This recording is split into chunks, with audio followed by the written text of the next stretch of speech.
Yimi futhi ubanzi Maseko.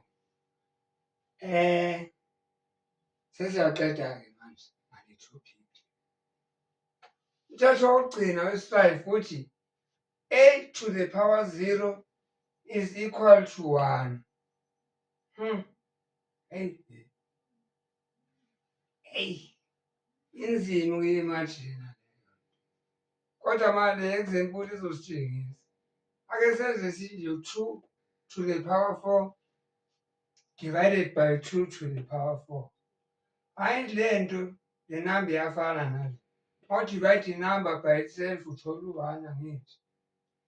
Kodwa siyakhumbula emthethweni wesibili ukuthi u-2 to the power 4 divided by 2 to the power 4 ulingana futhi no-2 to the power 4 minus 4.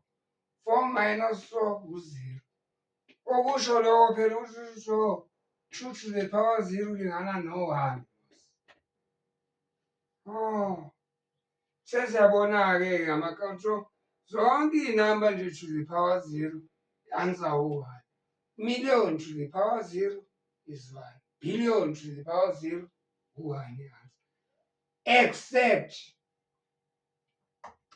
mangabe ibase yona qobo lwayo ku-0 ngoba u-0 to the power 2 of 0 into engekho iyise kwi-power engekho bese uzoqhamuka no-1.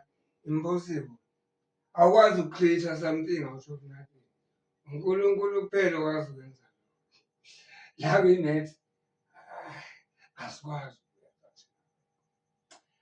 Hhayi-ke iyobe i-topic yama-exponents lena akukho okunye okudinga uphinde ukwazi ngama-exponents ngaphandle kwalokho engikushilo. Okunye ukubona ama-grade 11 and 12 kodwa kuyobe ku-edwa nje khona la phela. Kuyobe kumbalwa nje futhi kungakuthusi. Nayo into odinga ukuyazi for the next 3 years. The rest-ke odinga ukukwenza-ke sekuwu-practice-a kuphela. Ubonile ayikho into elikhulu. Sekuwu-practice-a-ke kuphela nje. Sibongile ukuba nani. Sobonana-ke nge-topic elandelayo sidile ngama-exponents. Enjoy your day. Bye.